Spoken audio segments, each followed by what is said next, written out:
In December 1993, Michael Jackson was forced to face his toughest audience. Why are you doing this to me? The DA and cops from the LAPD investigated allegations of child abuse. It broke his heart to the point of tears. It really disturbed him. This is very humiliating, very embarrassing for me. The police were collecting evidence to corroborate the story of Michael's accusers. Can you stand on the chair, please? So many knives in his back, people that he thought he could trust, stabbing him over and over and over again. How did the king of pop get to this? We need to get close-ups from all angles. Physically abused by a violent father. He couldn't catch me half the time, but when he would catch me, oh my God. Living his life in the very grown-up music business. You learn a lot about relationships and sexuality and violence that a kid shouldn't know. Trapped by his childhood success, Michael Jackson struggled to embrace the adult world. Was he straight? Was he gay? Was he bisexual? Lisa, please. Was he not sexual at all? I got 10. Michael remained childlike forever. He saw himself more as this kind of Peter Pan character who never really grew up. Eventually, allegations of child molestation followed, investigated by the LAPD. Please. This is the story of an artist who was lit up with talent. We used to sing songs together and harmonize together, and I knew where their talent was.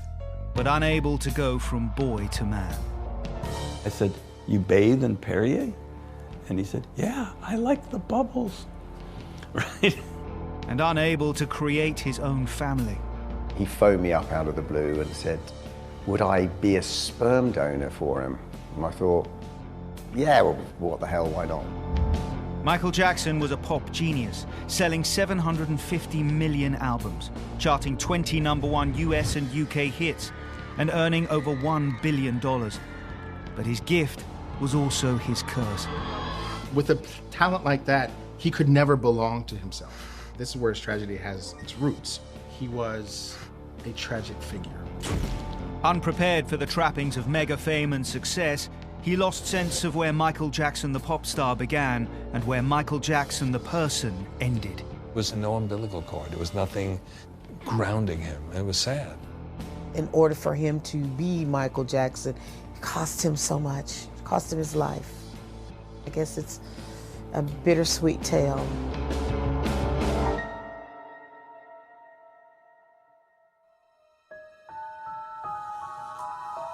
When Michael Jackson created his dream home, he built the Neverland Ranch, a 2,500-acre estate that included a zoo and a fairground.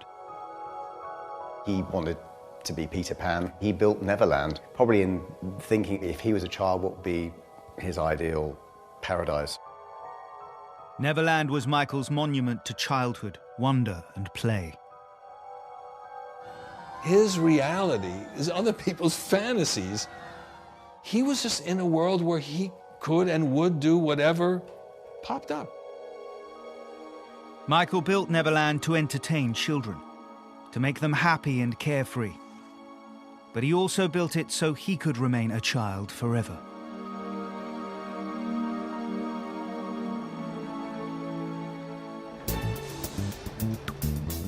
Michael Jackson and Michael Jackson's career were forged in America's industrial heartland. He was born in 1958, the seventh child of Joe and Catherine, in Gary, Indiana, a suburb of Chicago.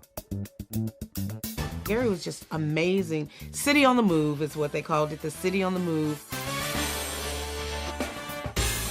We had just got the first black mayor of a large city in America. People had work, there were businesses here booming, there were nightclubs, there were theaters. Joe worked the steel mills, back-breaking, dangerous work, and bought a small two-bedroom house. Oh, not again. Catherine raised 9 children here.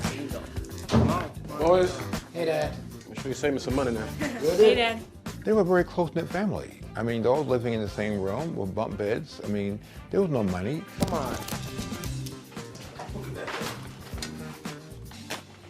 So chitlins again?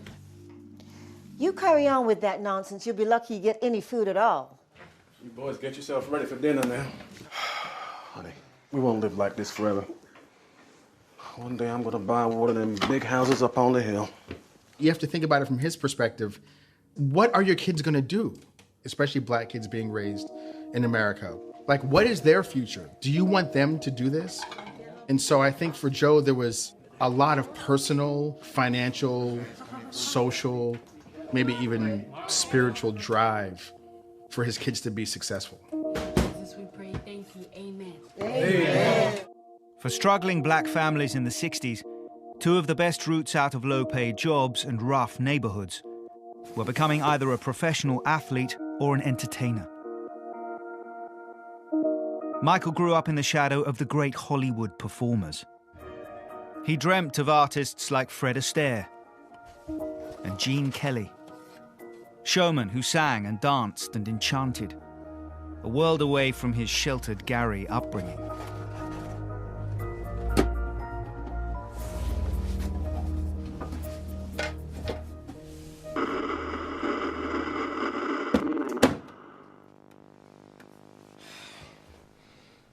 It's really done it this time. What are we gonna do now?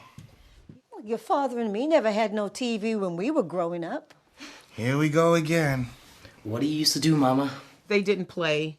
They didn't go out, and their mom was, you know, a Jehovah's Witness. As I went down in the... They didn't celebrate birthdays. They didn't celebrate Christmas or other holidays. And so that made them kind of a quirky family. They stayed to themselves. Lord, show me the way. She's a very strong woman, but she delivered it just in subtlety, softness, and kindness. And wow, that rocks. Joseph and I used to sing when we first married. I didn't have any children. We used to sing songs together and harmonize together and then Joe got in a group called the Falcons.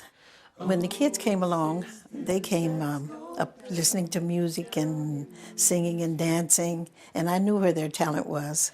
As I went down in the river to pray, studying about that good old way, and who shall wear the starry crown? Good Lord, show me the way. His mother would say he was born like he just had something in him that was outstanding. Brothers, let's go down, come on down. Oh, brothers, let's go down in the river to pray. He was so angelic. He was like an angel, like a little cherubic, like a little angel boy. He was so talented. I mean, he was a force to be reckoned with. Come on, mothers, let's go down in the river to pray.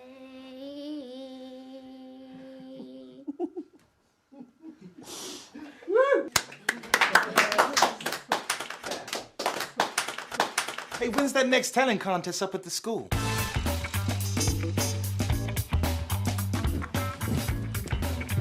I do remember the talent shows in Gary, Indiana. It was extremely competitive because there was so much talent here. That's just your style. The way you smile got me thinking things I shouldn't be thinking that. You had to be dynamic.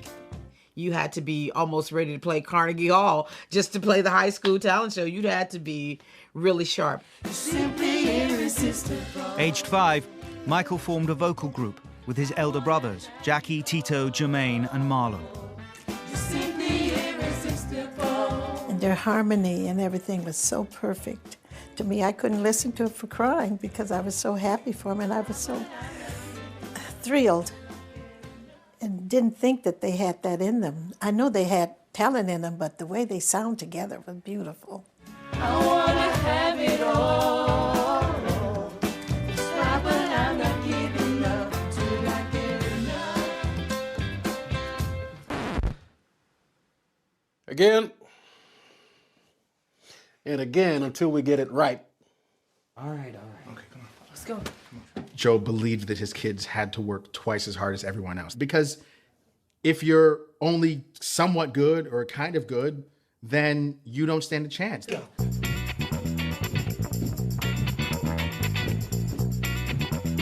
Every Friday night, they had an amateur night at Roosevelt High School.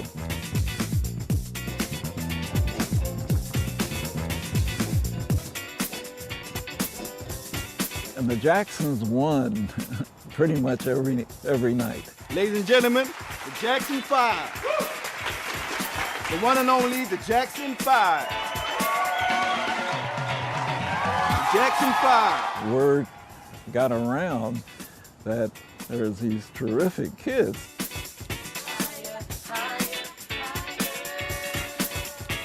Then they started getting jobs over in Chicago.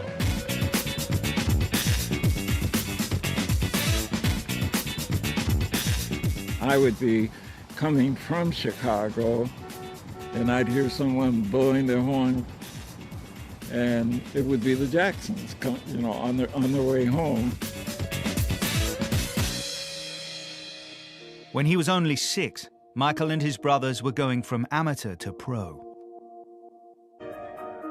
Home movies show a prodigy, a precocious little boy with the artistry of an adult, who could hold an audience on behalf of his band, now called the Jackson 5.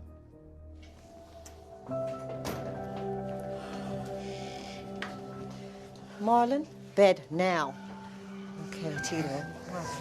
Hey, Joe. He wanted to be a star, which was a dream any poor person in the so-called ghettos of America had aspirations to be successful and rich and famous.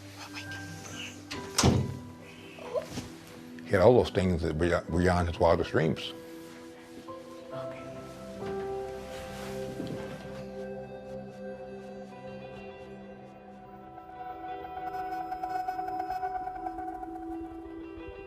Five, 6, 7, 8. Guys.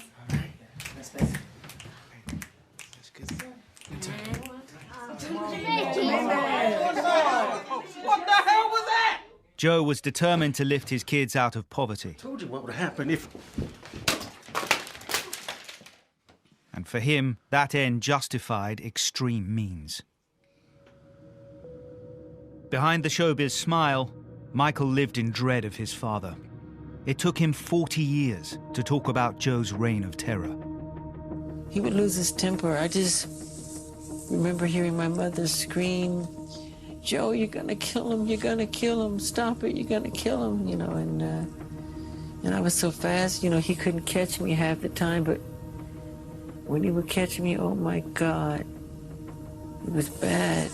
The first time I ever met their father, I swear, when I stood this distance from him, I could see the flames of hell in his eyes.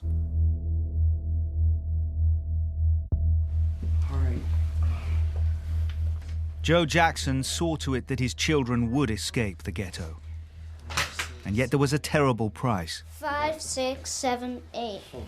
The beatings, the isolation, and the relentless work turned Michael's childhood into a prison. Michael never truly forgave his father. In his will, he left everything to his mother, Catherine, and his children.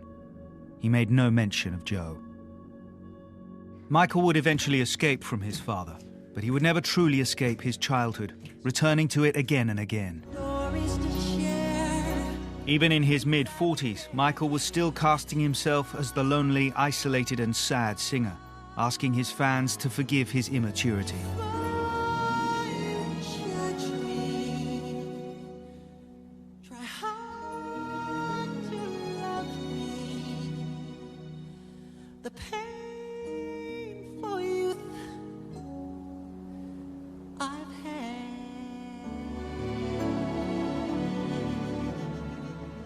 As an adult, Michael would become obsessed with children.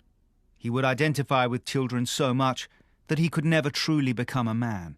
His mournful delivery of the song reveals the tragedy behind the legend.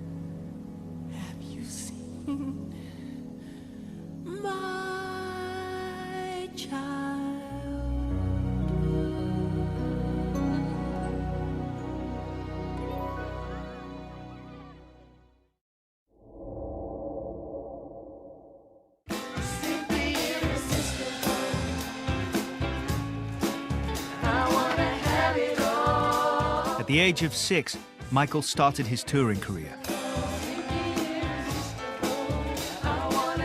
playing venues across the Midwest and as far as the East Coast. From now on, he would be increasingly disconnected from ordinary life. He only went to public school for a short while and would always be taken out to go on tours. I heard one of his teachers speak, his kindergarten teacher. She said he was gone for maybe a week. And when he came back, he apologized for being gone, but he said, I had to do some shows in New York. I mean, can you imagine? Oh, can you feel it? Michael mastered his stagecraft watching older artists perform, soaking up every turn, smile, and mic drop, learning how to capture and hold an audience.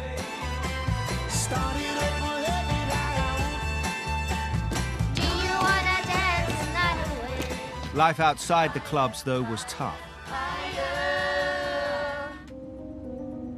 The Jacksons had to travel through hostile territory.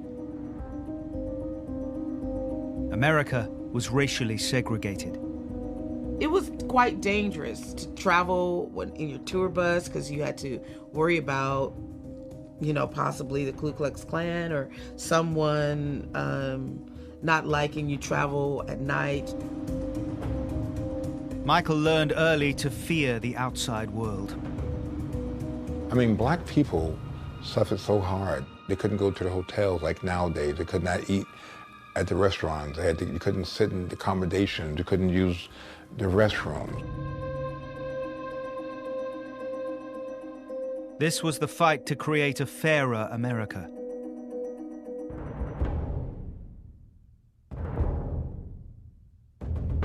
It was fought in the streets and on stage. Years ago, black entertainers, men, could not look at white females in the audience. They keep their head down. Imagine that. The Jackson family could only play in the black venues.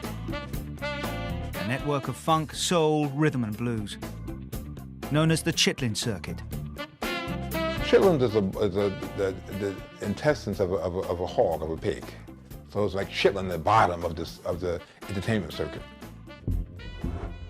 The Black American Chitlin Circuit was after-hour clubs in the black community that we had created because we weren't allowed in the mainstream. So you would have maybe a little gambling there, maybe, you know, the married man might have his mistress there.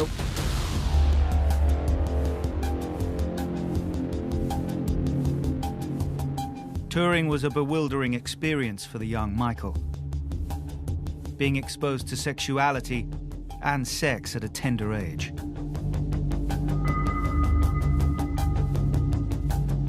I had to share bedrooms with one of my brothers on the tours.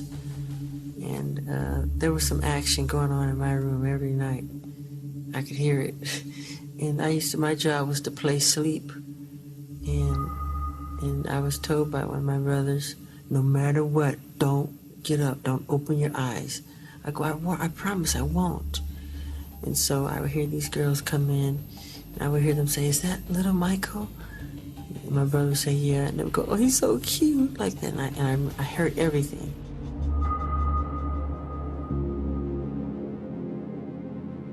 That's not what Marlon and Michael need to see, and Jackie and Jermaine know Joe. Our boys are robust. We can take him to the club. Train a child in the way he should go, and when he is older, he will not depart from it. Proverbs 22:6, Joe. Oh, don't I'ma you tell quote me Bible. something. Can you just close that Bible for 1 minute? No, I will not close that Bible. The mixed lessons of sex and sin tormented the young Michael. Sex would never be normal for him. You make a mockery of the Lord's word, okay? Jehovah is watching.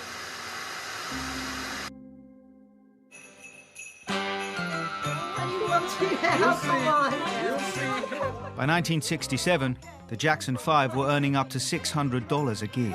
And stop. Joe could give up his job at the steel mill, and the industry was starting to take notice. You're right. Why are you up here? Joe, we can't afford this. Can now. Steel. Town Records! Their first contract was with Steeltown Records, and the Jackson 5's first release was the single Big Boy, in which 9-year-old Michael sang about growing up, leaving childish things behind. Fairy tales and wishful dreams are broken toys, 'cause I'm a big boy now that's looking for someone to love. Oh yeah. The song sold around 10,000 copies, a modest success in a relatively small corner of the music business. As a black artist in music, I mean, there were charts that kept you from what they would call crossing over into pop because your sound was whatever to black. Other artists on the Chitlin circuit thought the Jackson 5 could do better. They put Joe in touch with Motown Records, headed by the legendary Berry Gordy. In 10 years, he had built the company from nothing and become the most powerful man in black music. Motown had broken through the race barrier. The label had notched up 17 #1 singles on the mainstream Billboard Hot 100 chart. With artists like The Temptations, Gladys Knight and the Pips, and their biggest star to date, Diana Ross. Motown was the most important thing that had happened musically for black people in America for the decades in which it was in existence. In late July 1968, the Jackson 5 were auditioned on camera and gave the performance of a lifetime, with Michael as their frontman showing off his James Brown moves. I think Michael really always stood out because his voice was so mature at a young age. He was a freak of nature in the best sense of that phrase. Very rarely has nature bestowed on one individual that much talent.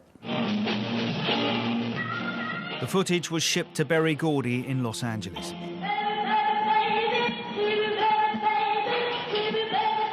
People thought he was a midget singing. They didn't think he was really a child.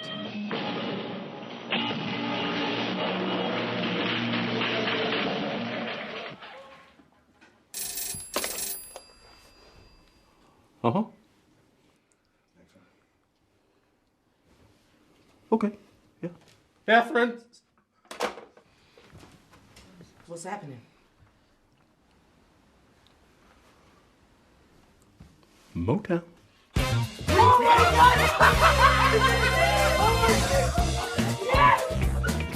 Oh, it was a dream come true. I mean, like God-given, heaven sent. To get there with Motown, the company in the world, with like the Mecca of Black Entertainment, with Berry Gordy. I mean, you couldn't ask for any more. Thank God. Thank Jehovah. That was it. It was like, no, you made it. It's like, you just bowed down. It was like, that's it. That was the top. That's what you're going for.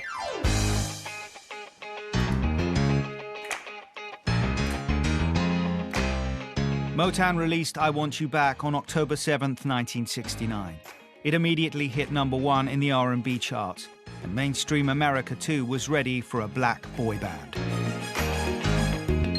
Oh my God, the barriers they were breaking down was that they were crossing over. They crossed over, and they broke down that whole myth of R&B charts only, or soul charts only, and then having the mainstream chart. For all the work, though, fame and success did not bring freedom for Michael. By the time the Jacksons have come along, they have established an absolute machinery for greatness. They discover people, but they don't just discover them. They discover them and they put them through the Motown machinery. That includes the studio musicians, the songwriters, the choreographers, the image consultants. The artist was elevated, but the artist was also controlled. Once they got to a level, they started to bristle against the intense control. Michael was no stranger to control. Inside the Motown machine, though, the supervision would be total, deciding his music, his image, his behavior, even his sense of reality. Just how old are you, Michael? 8. But I thought you were older than that, maybe closer to 11? Well, I'm not. I'm 8. But I heard... The kid said he's 8, all right? Next question. Next question, please. At the age of 11, Michael knew he was a product. A pop singer with a huge, joyous voice who was a cute kid. What the hell was all that? Oh, what? You ain't 8 years old. It's okay. If they say something about me that isn't true, it's a lie. If they say something about my image that isn't true, that's okay. It's not a lie, it's PR. By the time he could walk and sing, he became public. So he really was out there. He was Michael Jackson from the start, right? At Motown, the Jackson 5 was a winning formula. 4 #1 singles, over 10 million albums. They even had their own animated TV show. By the mid-1970s, the Jackson 5 was American popular culture. And yet the band's name was misleading. One Jackson clearly stood out. Michael was always the main singer, right? He was always in the center, and he was always the main dancer, and he was always the main star. And indeed, this is where the beginning, I think, of his tragedy, this is where his tragedy has its roots. Because with a talent like that, he could never belong to himself. He always belonged to other people because he meant so much to everyone. Everyone needed him to be something for them. And what Michael's family and label needed was a little boy in front of his brothers singing his heart out. What Michael needed was never considered.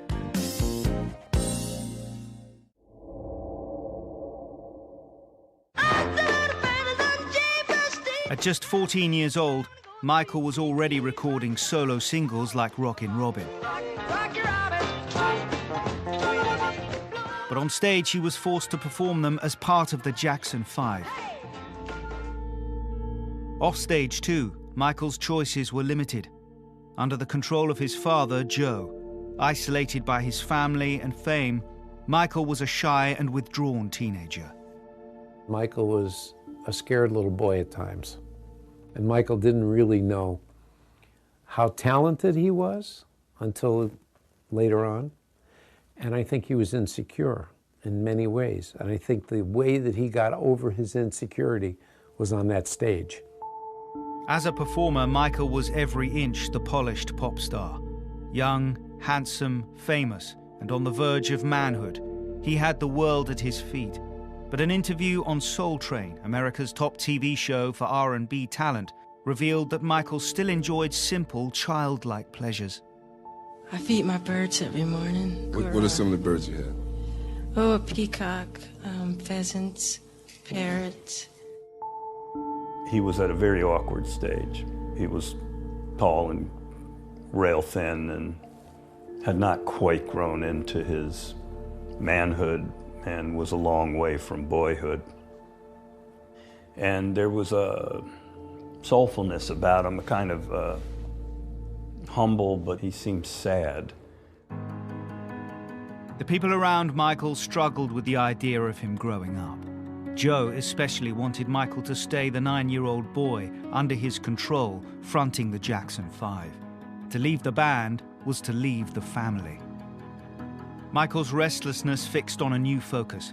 He found Motown, his record label, as stifling as Joe and the Jackson 5.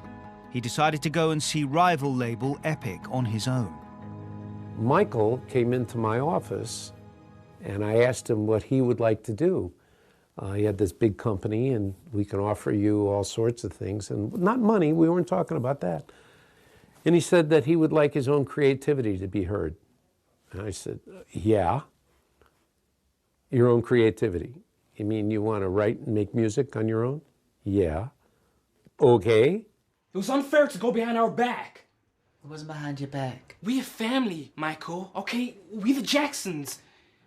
Barry was fine. But now we need to go. We're dying at Motown. There are winners and losers in life. And you boys ain't gonna be no losers. Not now. Not ever. For once, Michael and his father Joseph were in agreement. Motown had bought a boy band, but the Jacksons were no longer boys. Let's see your hands.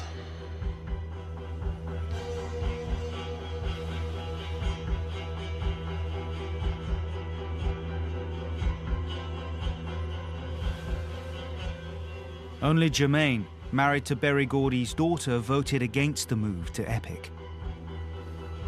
Think about your family. I am, Michael. I am.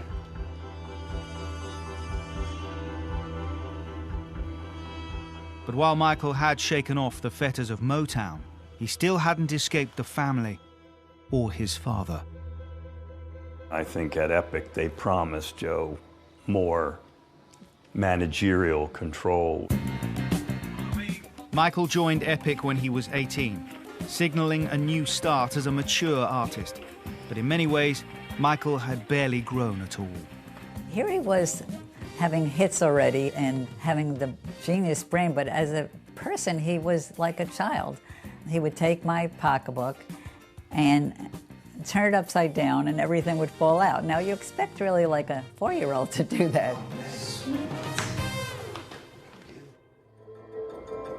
Then, shortly after joining Epic, Michael was finally offered a way to break free.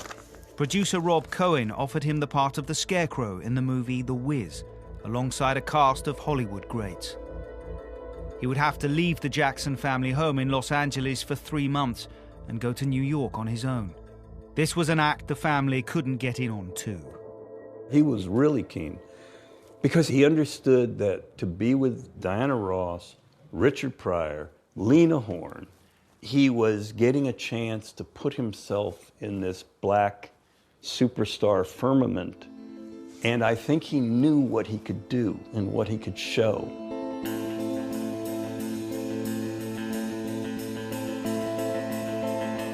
Joe immediately spotted the threat. I don't want you doing this movie. We're a family, Mike. We came up together and we stick together.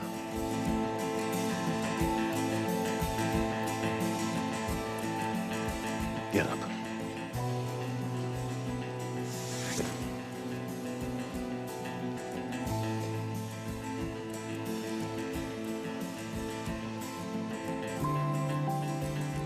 You ain't even an actor.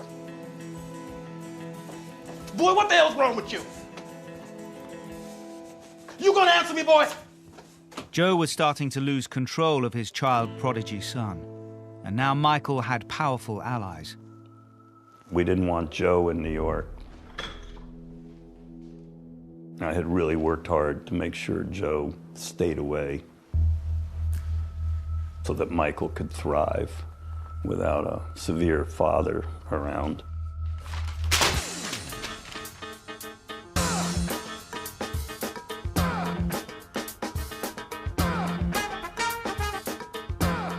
Every day, he would commit magic on film. Though The Wiz was a critical and commercial failure, it was a triumph for Michael. The way he could dance with those big feet and the complex costume. The thing that has stood the test of time and will always stand the test of time is the performance of Michael Jackson. The Wiz also introduced Michael to a man who would have a profound influence on his music and career. While recording the soundtrack, he met producer Quincy Jones. The chemistry was immediate. I could see in Quincy's eyes was like when a leopard looks at a baby goat.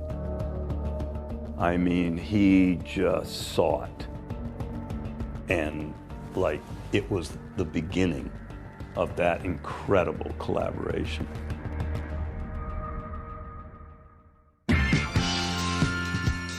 While filming,